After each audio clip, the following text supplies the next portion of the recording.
It's now time for us to jump in to have a beautiful conversation with everyone, and I'm very pleased to introduce you to everyone. I first want to say our one and only Jason Fonger is joining us today as our panelist moderator. He's the host of the Vegan Champion podcast. He's an elite level triathlete. He's competed in over 18 triathlons and has 4 big wins under his belt, which is pretty awesome. He has been vegan since 2009. Incredible. And he uses his platform as a voice for animals and to encourage the vegan message with his champion community. I want to welcome Jason Fonger and thank you for being our 7th Yoga and Health Expo moderator this year. Thank you so much for being here. Thanks, Rachel. Stoked to be here. This is such a great crew. We've got together. We're going to have an awesome chat. I think we've got about 40 minutes or so to sort of go around and get some questions as well at the end. So if you have any questions, type them in either the Q&A or in the chat, whatever you prefer. And yeah, absolutely, this is going to be great. Looking forward to it. Thank you, Jason. Thank you for being here. Your sound is a little bit funny there. I don't know if anybody else is experiencing the same thing on their end, but maybe he can fix it there for a second.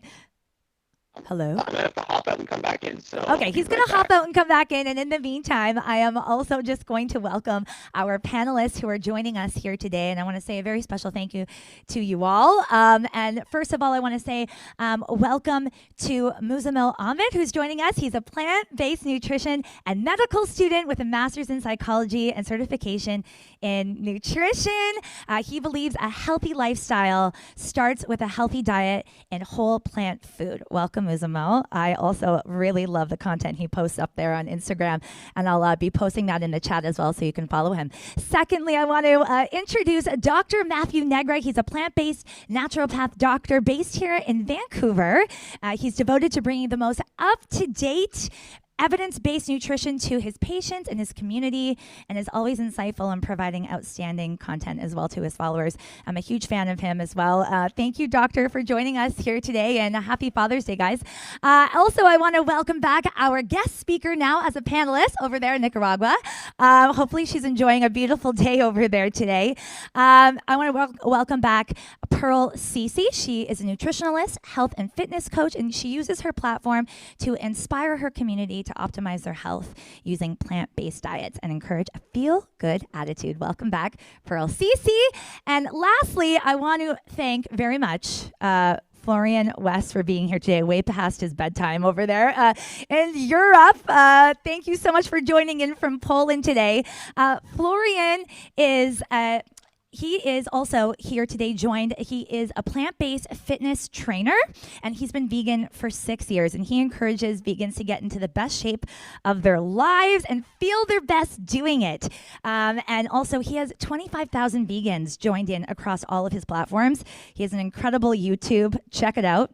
I've watched many videos over the past few weeks, and I can't wait to keep watching. Florian, thank you for being here today, and I'm going to now pass it over to Jason Fonger to take it away. How's my sound? Is it better now? Am I okay?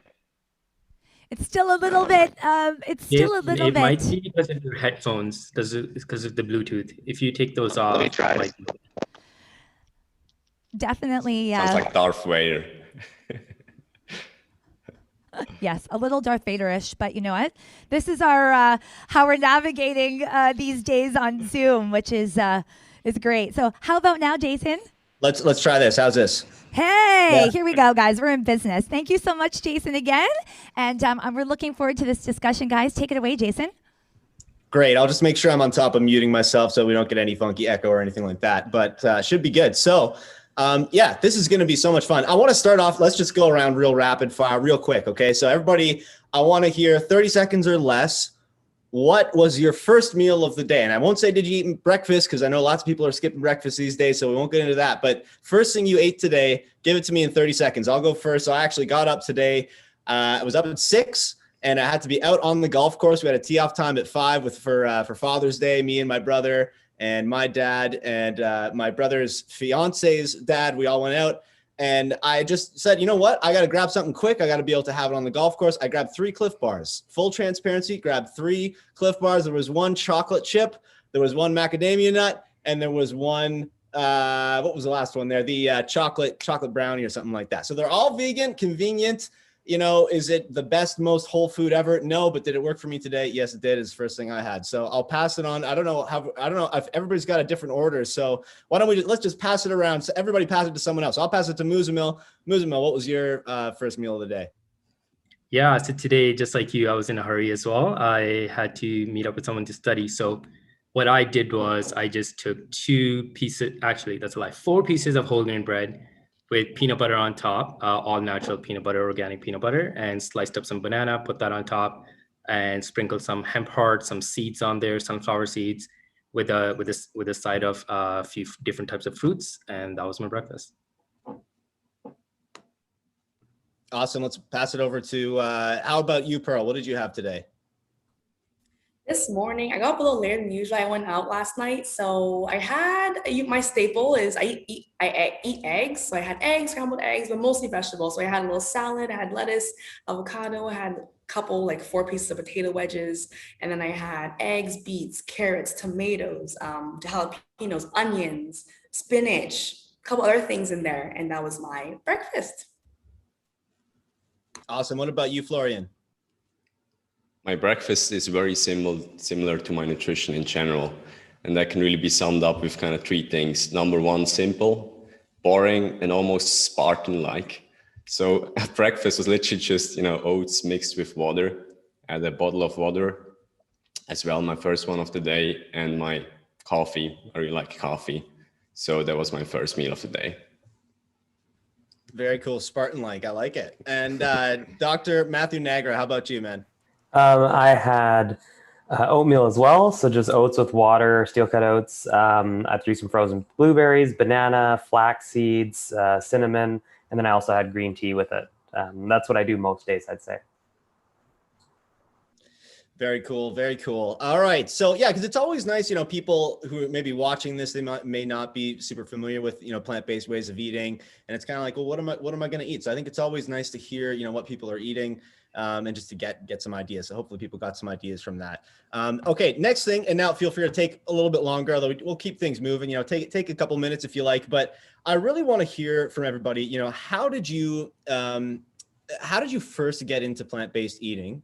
But then I want you to unpack something for me. I want you to unpack, what did you struggle with most? Okay, so how'd you get into it? What did you struggle with most?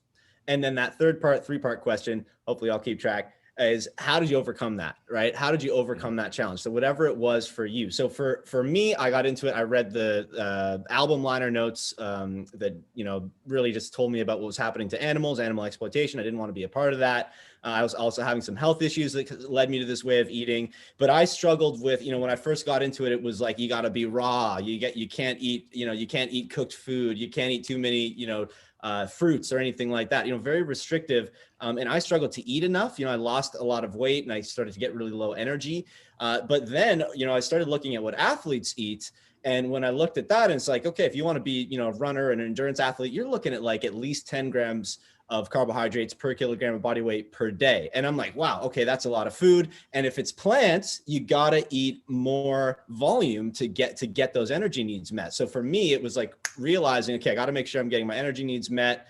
And once I overcame that and I started being sort of objective about my intake and, in terms of how many calories I'm eating per day, when I figured that out, that was really a key thing for me. So there's how I got into it in a nutshell, what I struggled with most in the beginning and how I sort of overcame those. So love to hear from all of you.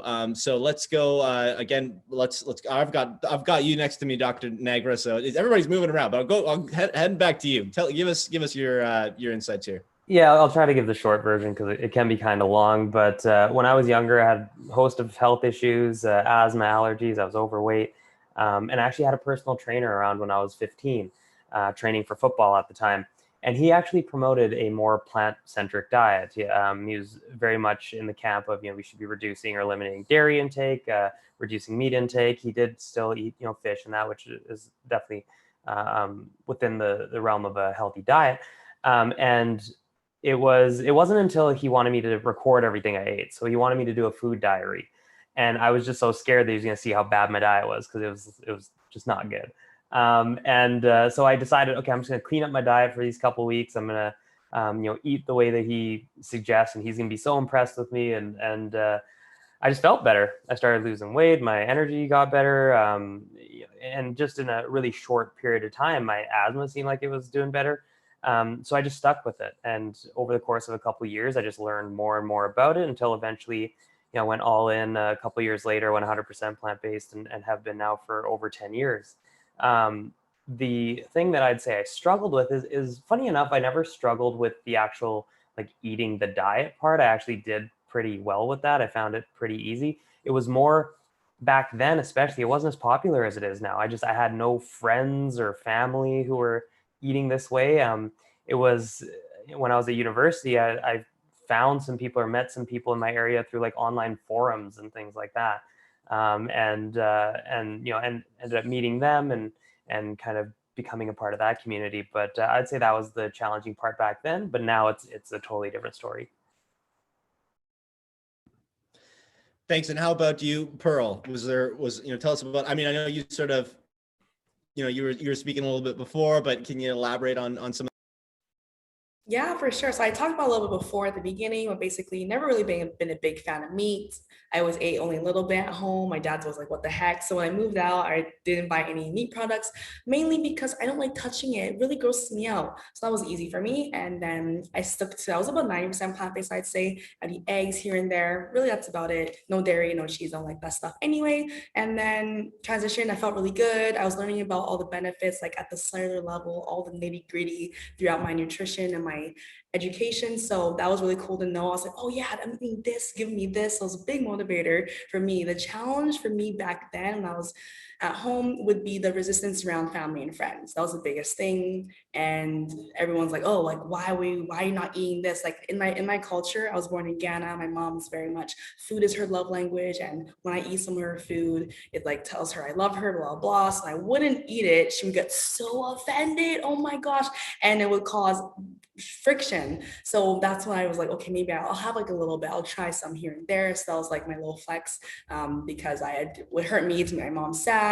And a long story short, I built up more and more tolerance to saying, no, this is what I want to eat when I felt like it, of course. And then, yeah, I think I covered all 3 questions. Yeah.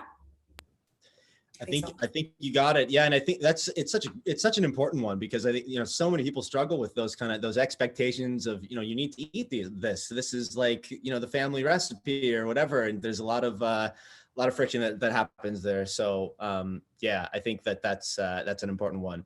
Muzammil. Yeah, I feel like a lot of us have very similar stories. So it's similar to Matt. I also had some of my own health issues that I've experienced for a very long time. The biggest one being my migraines. I had migraines all my life. I've seen a variety of neurologists and being told over and over and over, it's genetics. I just have to take medications. There's no other solution. And I did do that for a while. And I also had cystic acne and eczema and constant fatigue syndrome. I loved working out, but I would always be tired from it and sore and things like that. And I thought I was eating pretty healthy. I was not eating any processed foods, but my diet was very, very, very protein heavy. And when I say protein heavy, I'm talking about like animal protein. So a lot of whey, a lot of chicken breasts and things like that. And I didn't really think of that being wrong at the time, or never thought, it was my diet, because I kept thinking my diet is actually really clean. So I kind of just like stopped trying to figure out how to change my diet and how to change it and just accept it, that maybe I just need to take medication. I just need to deal with my migraine and my skin issues and things like that. And then when I started medical school, I was really hoping to learn more about like the prevention side of things and some of these diseases that I've been curious about, like how do you prevent them, or is there a way to reverse them and things like that? Because there's a lot of cancer in my family. I have a lot of family members due to cancer. So that was one huge thing for me, that I was like, it just doesn't make sense that cancer rates are rising so much. I've lost my uncle, I've lost my cousin that's my age, another cousin of mine, her son at the age of 2 got brain cancer, and cancer is just really big in the family. And I was just like, this is really crazy. So during our lectures, I was really hoping that things like that would be mentioned, and they never got mentioned. Prevention's barely talked about, diet is barely talked about. and eventually got to a point that I was fed up during my first year. And I was like, it's time for me to kind of learn on my own other things that I can, so I can add to this, because they're great at teaching you pathophysiology and pharmacology and things like that, but prevention and nutrition and things like that are very, very minimal. So I decided to take a deep dive into the nutrition literature and lifestyle aspect of medicine and look into what the science has to show. And I was just fascinated about how much literature there is pointing towards eating more and more plant-based.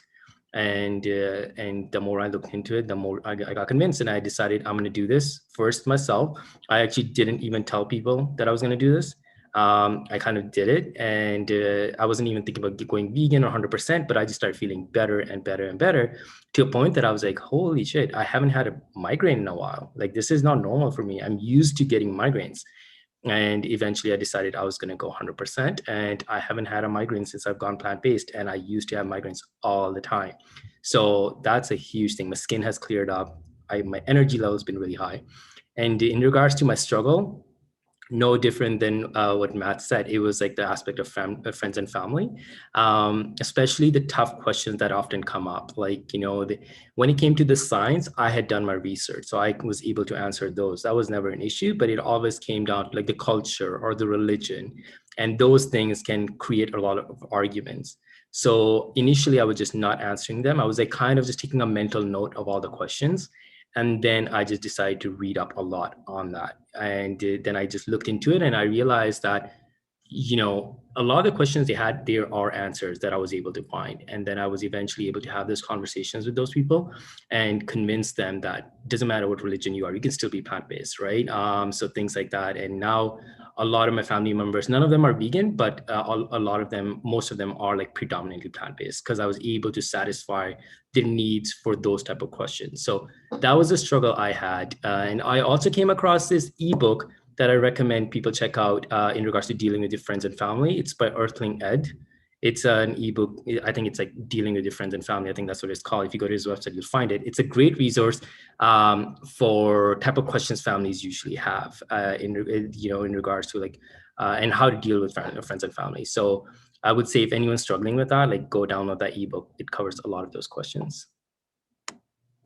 That's great. I didn't know that Ed had done an ebook on that, but it's a great idea. What a perfect idea. Obviously, it's something, Mathhew, Pearl, Muzammil, you're like, there's common themes here. And by the way, like I chose to talk about the, sort of energy needs thing, but like I experienced that as well, for sure. I think almost everyone does, it's unless you're, I can't imagine when you would not. So I don't know. Florian, the floor is yours to, give us a bit of, an idea of how you got started and, maybe something you struggled with.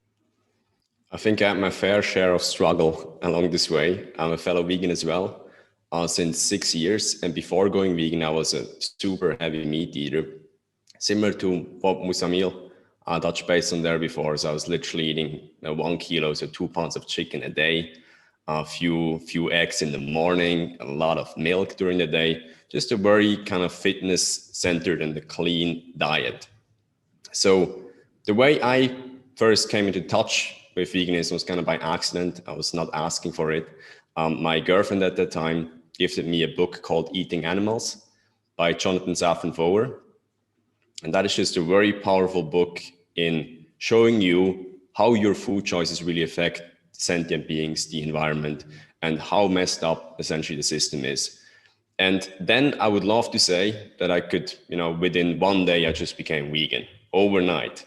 So the first thing I kind of struggled with was just making that decision and deciding, look, this is messed up. I really want to make my part into betterment and into improvement with as much things as I can do personally. So the first thing was really making that decision. That's what I struggled with. I dragged this on for weeks and then eventually made the decision because there was just enough reasons to do so. Viktor Frankl, in his book, Man's Search for Meaning, that touches base upon the person that has a good enough why can be here almost anyhow.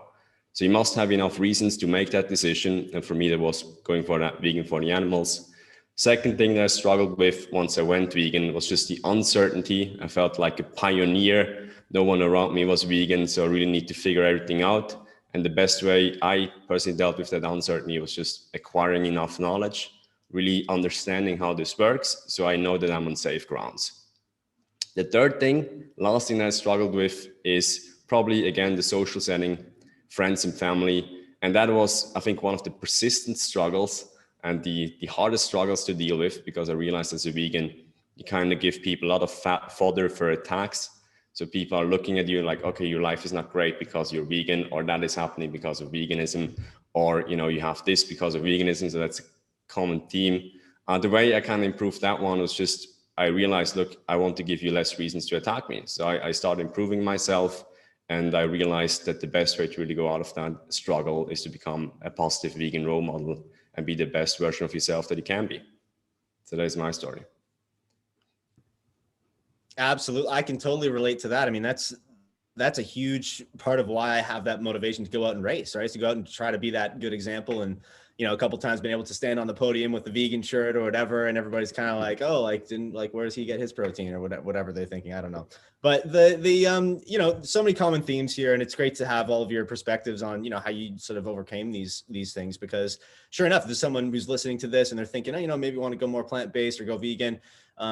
You know, there are going to be challenges. Like, I think that's just, you know, to be going against the grain of society. It's not always going to be easy. And I think that, you know, it's really that point about having a strong enough why, like knowing why you want to be vegan and why it's so important to you. If you can keep coming back to that, keep reminding yourself of that whenever you're facing those more challenging situations, that's really, really helpful. So the next thing I want to ask everyone about, what is, let's say one thing, and let's do another rapid fire here. So let's go 30 seconds or less. One thing that you wish everyone knew about plant-based eating, like whether that's a misconception or like, to get things started off, I'll say one thing I wish everyone knew. I wish everyone knew that every single whole plant food has all of the essential amino acids, AKA protein, right? If everybody could just know that every single plant has all the essential, I'll say it again a bit louder, has all the essential amino acids, then that would really, really help. Because how many people say, oh, you know, you're a vegan, you got to like do rocket science to make sure you're matching your protein and your amino acids. Like, no, it's not. Like, all you got to do is make sure you're eating a wide variety, and you should be good. So I wish everybody knew that. I don't know if anyone has something that you just want to shout from the rooftops, you wish everyone knew, now's your chance. Try to get it in 30 seconds or less. Let's go around. How about pass it to you, Muzammil? What do you think? You stole the one I was going to use, but I just wish people knew that how healthy you can be, because people are worried that they're going to become deficient. But the truth of the matter is complete opposite. So I just wish people, like, you know, not only knew they won't be unhealthy, but also like all the benefits that all of us have seen, that, you know, you can go plant-based and you will see myriad of benefits. So I wish people just knew that. Yeah, for sure. How about you, Pearl? Well, Muzammil took mine. I think we're going domino order. So I'm going to share that I wish people knew that it doesn't mean you have to cut out all your favorite things, all your favorite foods. Everyone always says, oh, but I have to eat broccoli or salads all the time. Like, no, you can still have a great, amazing diet, right? So that's one thing I wish people knew, that they can still eat amazingly eating plant-based. Yeah, great. That's an awesome one. How about you, Florian? Right, I was afraid Matt is gonna steal mine. So there's two things that I kind of wish, you know, people would know. First thing is just there's no real rational reason why not to go plant-based or vegan for most human beings. So it's great for the environment, it's great for the animals, and it can be a great fundament for your own personal health. That's the second thing. While it is a fundament for your health, it doesn't mean that you will be healthy just after going plant-based. So it's a tool, like a bicycle. You have to first learn how to use the bicycle. If you learn how to use the bicycle, you will improve your human motion. It's way better. You can travel everywhere you want to go faster, but first you have to learn how to ride that bicycle. And if you don't, you're gonna fall flat on your face, on your knees. So it's awesome, first thing, but learn how to ride the bicycle. No joke, Pearl stole mine. So I'm just gonna go ahead and say that, and this isn't necessarily a vegan thing or a plant-based thing, but it's such a common misconception that soy is a healthy food. for children, for men, for women. Doesn't really matter unless you have an allergy. It's a perfectly healthy food to eat.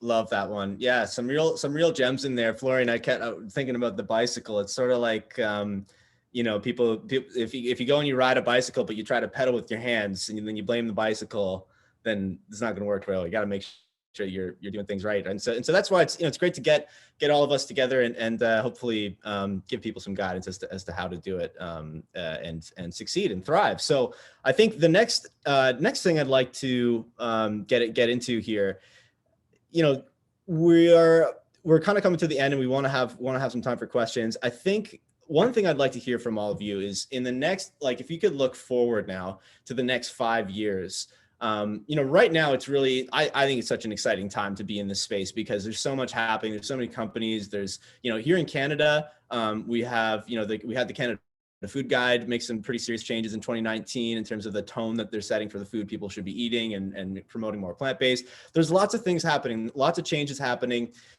But what do all of you want to see happen in the next 5 years? And you can go anywhere with this, whether you want to go to the edge, talk about some changes you want to see in the the healthcare system or the education system or, just the food supply system in general. What would you like to see? Something that I would really like to see, really is to do with the shifting of government subsidies. I know here in Canada, there's so much money that is going to animal agriculture.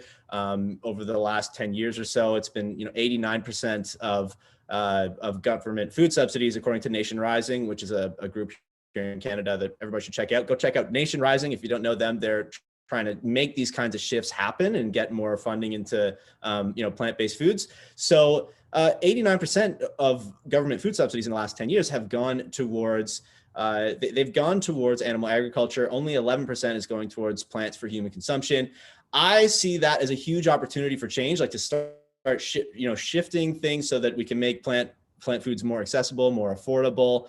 And really right now, companies that are trying to create plant-based alternatives, they're not playing on a level playing field, right? These industries, these products that are coming out of animal agriculture, they're propped up basically by government subsidies. And this is not unique to Canada. It's happening here in Canada, and I'm a bit more familiar with the numbers here, but you can look all around the world and you'll see similar things. So that's one change I'd really like to see happen. And I would encourage anybody who feels passionate about this to go check out Nation Rising, support them, book a meeting with your member of parliament and just let them know that you want to see this change as a Canadian. I don't want to see my tax dollars going to fund, an industry that's promoting, sickness and, environmental destruction and exploitation of animals. I don't want to see that. So if we speak up and try to make these changes happen, I think that's a really powerful thing that we could see happen. We could make major changes in a couple of years. So that's it from me. But I want to hear from all of you. Take it anywhere you want in terms of changes you want to see in the next 5 years.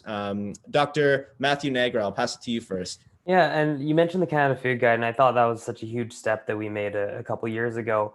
But what I'd like to see now regarding that is, since we have these guidelines, is to integrate that into grade school education. So not just medical education, maybe Muzammil will touch on that, but starting in elementary, middle school, high school, letting children know about the benefits of certain foods, the potential risks of certain foods, how to construct a healthy dietary pattern, because that's going to lead to more health down the road and can lead to shifts in the overall kind of what the population is eating, as you've mentioned, leading to those other benefits as far as environment and whatnot as well.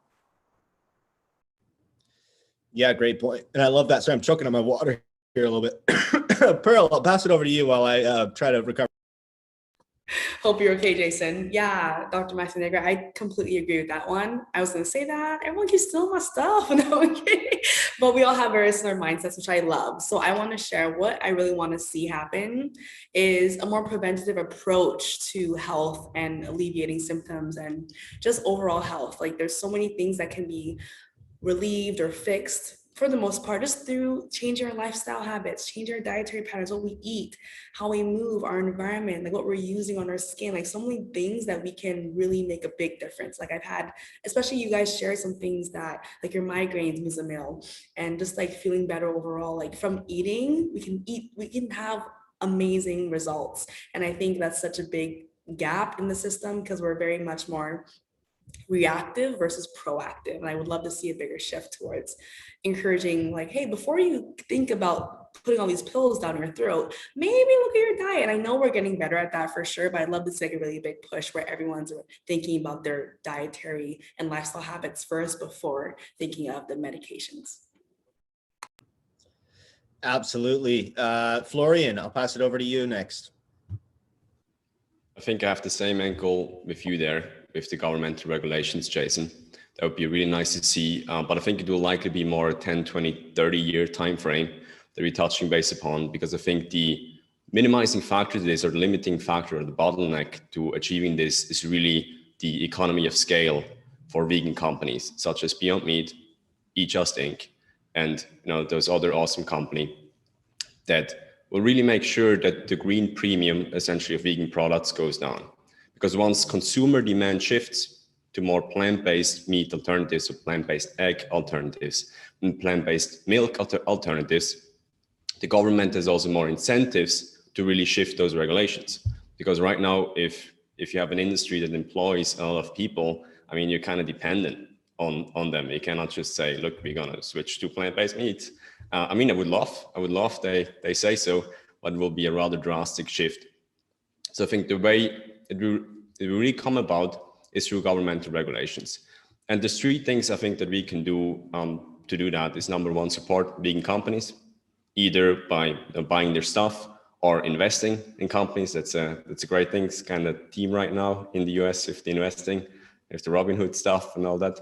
And the third thing I think that would be good is just being the best that you can be and improving yourself, so that the people around you can already positively influence. So I think these are three things to really make sure, if you want to promote a healthy vegan plant-based lifestyle, that's the way to go with those three strategies.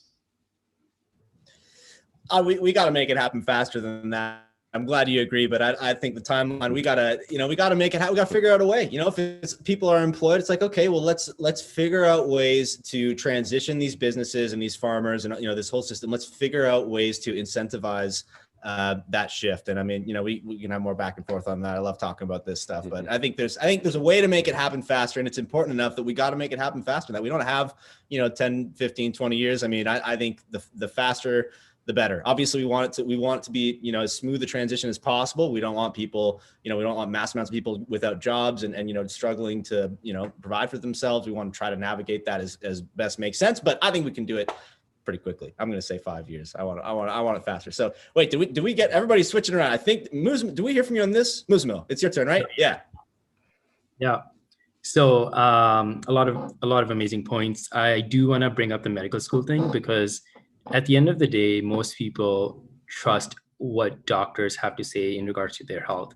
And it's just unfortunate that the majority of doctors are not educated on the lifestyle factors of it. I know exactly how much goes into the medical curriculum, because one, I am going through medical school, but two, I've also taken a deep dive into the medical curriculum. And it's very problematic when the average doctor knows as much as the average layman about nutrition. And then the average layman goes to the doctor for advice, hearing what they already know and leading to basically no good change. So that is a huge problem. So I think two things really should change in the medical curriculum. One is incorporating more nutrition into it in all the different blocks.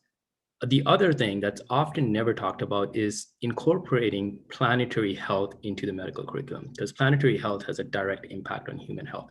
And if we're talking about human health, we need to be talking about it from all different angles, and we need to be talking about planetary health. So these are the two things I would personally really like to see in the future. And I'm hoping to work towards making that change in Canada. So that's kind of my plan. And I just got to add, Muzammil, because I always got to let people know about this, that you are a medical student, but you've done a lot of really great work, developing the curriculum at your school. You put your hand up when there was, things that have been said in class, and you went and fact checked them. And now the curriculum at your particular school, at least, hopefully we'll get, more schools on board with these kinds of things. But, you identified some issues, and you went and spoke to people who are, in the administration who are, would be the ones to talk to about making these changes. And they've updated, a lot of the information that's being taught around plant-based eating as a result of you taking that action. So I always like to, I think that's such a great example of something that you've done to, just move things forward in this regard. So yeah, I want everybody to kind of know that. And I always like to give you props for that, Muzammil, because I think that's solid and it's really inspiring stuff. So, okay, great. I think we are coming up to, we've just got a few more minutes here. It looks like we've got about 7 minutes left. So want to open it up. If anybody has questions, if you're watching this and there's something that you want to hear anybody elaborate on, feel free to either use the Q&A function or you can type in the chat, whatever you prefer.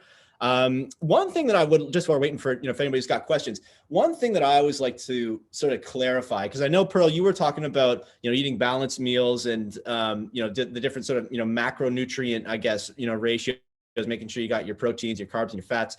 I think it's interesting to maybe go into like a little bit more what that looks like what balance kind of looks like, because people think they get, it can be confusing, thinking about, high carb, low carb, high fat, low fat, carbohydrates, like talking about carbohydrates, like what are carbohydrates? A lot of people are confused about that. And some people, whenever they hear carbs, they're thinking cakes and, potato chips and things like that, which are actually, they're very high in fat, but we don't think about the fat that's in those foods. We think about the sugar and we think about the potatoes. And I've had even people tell me that if I'm having like a cup of blueberries on my oatmeal in the morning, that's too much sugar and I'm going to wind up with diabetes. So can we please clarify this? I love clarifying this point. So I'm going to take the opportunity, and I'd love to ask, maybe Dr. Mathhew Nagra, I'd love to go to you on this one and just sort of if you could break it down for us.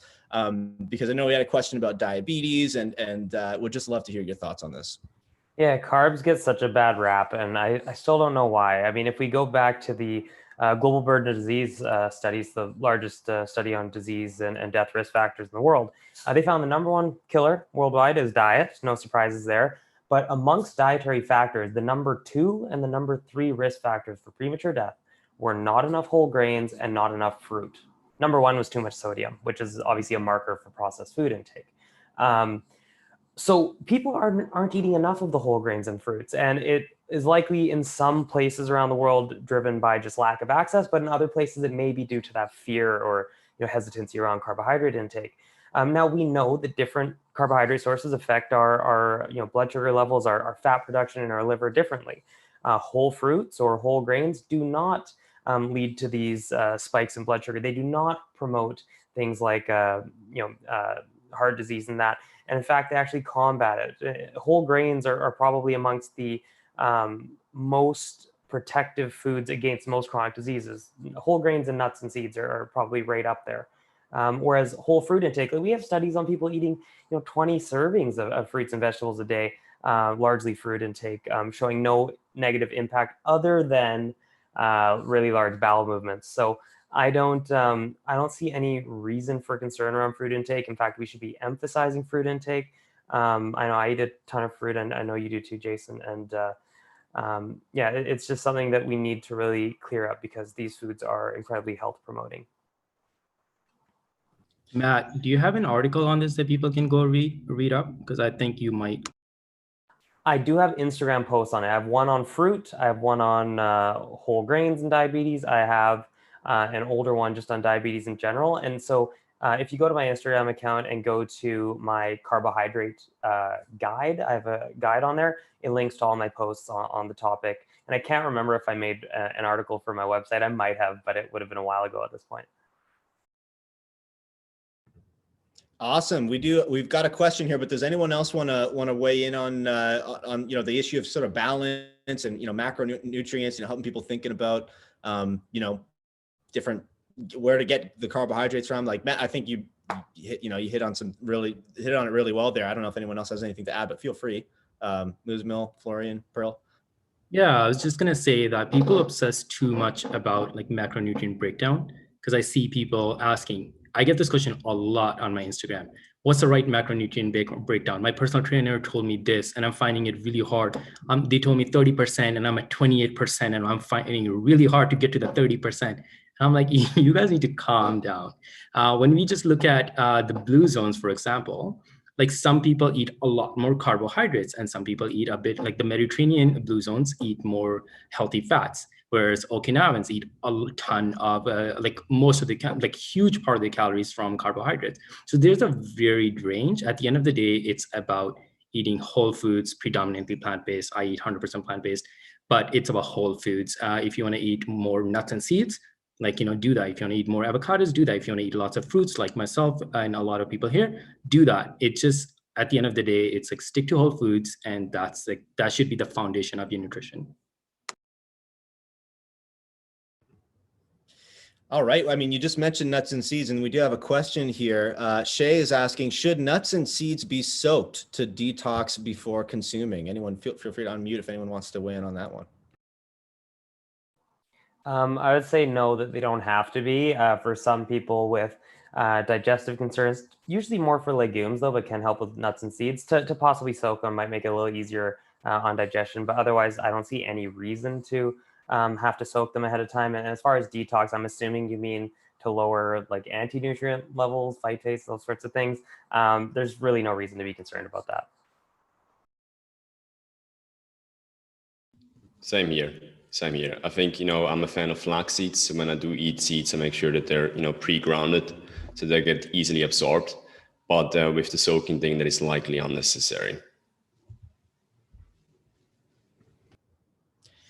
All right. Well, if that if that covers the nuts and seed question, I think the next thing, Banu has asked a question here, and this is probably the last one we'll get to, because we've got to wrap up right about now. But Banu asks, he says, I'm vegetarian, read about the vegan diet and its benefits. However, I still have not got that move or mind shift to make the switch. Any advice? So I guess it's maybe an issue of motivation, if I'm reading it correctly. So would anyone like to weigh in on that? Yeah, I'll just chime in quickly. Oh, Muzammil, want to go? Yeah, thank you for asking that question. I do a lot of work around mindset, because I think ultimately when it comes to making a change, you need to have a deep desire, a deep drive, a deep why as to why you're doing what you're doing, because making changes is a challenge and you need to rewire a lot of patterns that you've had been doing for probably, I don't know how old you are, but maybe 10, 20 years, right? So I think asking yourself why you want to make this change. And as you know, there are benefits, and everyone knows that eating healthier is better for us overall, but what's your real reason why? And like dig deeper. I really encourage people to go deep and link it to something that's going to have an emotional response, because we don't really take action unless it's something emotional. Usually it happens when people have like negative effects, or like they have a disease or something negative happens, but it doesn't have to be that way. So I encourage you to dig deeper a little bit, find your emotional reason why you want to make a change, and it's going to have to just start doing it to gain momentum. You're just going to have to start at one point and keep it up. So that's my advice.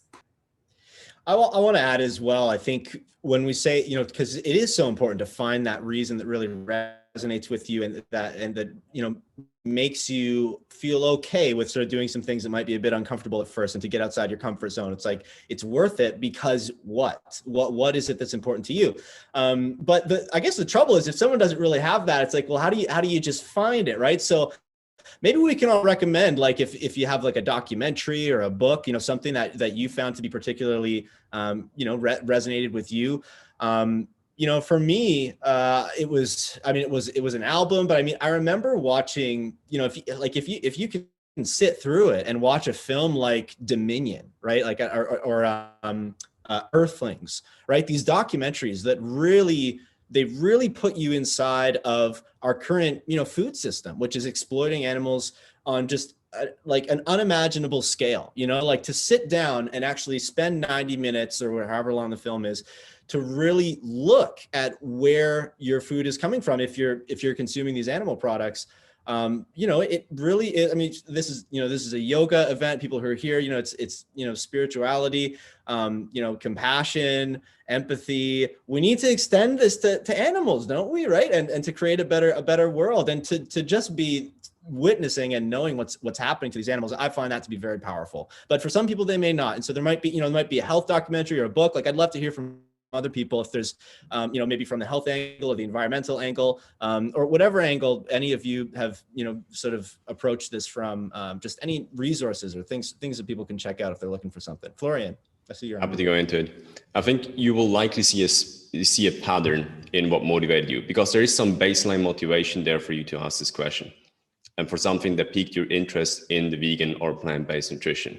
So the likely there could be maybe for the animals, there could be maybe you've seen the documentary Game Changers, it could be a completely different kind of spark. And you really need to think about, okay, what provoked you initially and what created this spark for you to be interested in this? Because likely if you double down on this, that will give you enough kind of momentum to really do this for yourself. And again, the last thing I would say is you need to battle with some uncertainty there. Make sure that you are not at 100%, but 80% sure before making this decision, but then don't overthink this. Don't overthink this. You will figure this out as you go, and make sure that you don't go in blindfolded, 80% clarity, but afterwards make the decision, don't procrastinate, and let's do this for yourself. Muzammil, Mathhew, anything to add here before we wrap up? I know we're a couple minutes over, so we'll pass it over to you, Rachel, in just a sec. But Muzammil, Dr. Mathhew. Yeah, amazing things said. At the end of the day, there's so many reasons to do it. Just find your why. And I was just going to say, if anyone doesn't know where to start, they can head over to my website, drplantbased.ca. There's a plant-based nutrition transition guide they can download for free that can help them. A lot of the questions they're asking right now are in there, so that can help them with their journey. And I'll take a bit of a different approach to the question. If you're looking for motivation, you don't quite have the motivation or the mindset yet to really dive in 100%, start small. Start with one meal a day. Start with breakfast. We listed off a few of our breakfasts, I guess, earlier in this chat, and start with something like that, and then move on to lunch, and then move on to dinner when you feel comfortable. But just take it step by step, and you'll get there eventually. Awesome stuff. Well, this has been a fun chat with you all. Really, thanks so much for coming and being on this panel with me. You've all been great. I think we've given a lot of little gems and things for people to think about. So really appreciate you all taking the time. Rachel, I'll pass it back over to you. Well, thank you all so much for your time. And thank you again, Florian, for joining in so late at night over there in Poland. And again, wishing you all a very happy Father's Day and summer season ahead, guys. So thank you so much for being here. And Jason, thanks for leading the way today. And again, I'm just going to put up this here so you can get more information on all of our panelists today. I want to say a very special thank you to Jason Fonger again, our vegan triathlete, our moderator today. You can check him out at jasonfonger.com. Also want to say a very special thank you to Muzammil Ahmad, our plant-based nutritionist, for being here today. And follow along. The handle is there, dr.plantbased. Also want to say a very special thank you to Dr. Mathhew Nagra, our plant-based naturopath here located in Vancouver, BC. Thank you for being here today, and please follow along at dr.mathhew.nagra. Also want to say a special thank you to Pearl Cicci, joining in all the way from the beautiful Nicaragua today, our plant-based nutritionalist. Thank you again so much for being here, and please check her out at Pearl Cicci. Also, I want to say thank you to Florian Wüest for joining in today from Poland, our plant-based fitness trainer. Please check him out. He has lots of amazing content. YouTube is wonderful to see some awesome videos there. So thank you all so much for being here today. And again, thank you for sharing such insight and educating us on all these wonderful things. So thank you so much. Much appreciated, and have a beautiful day.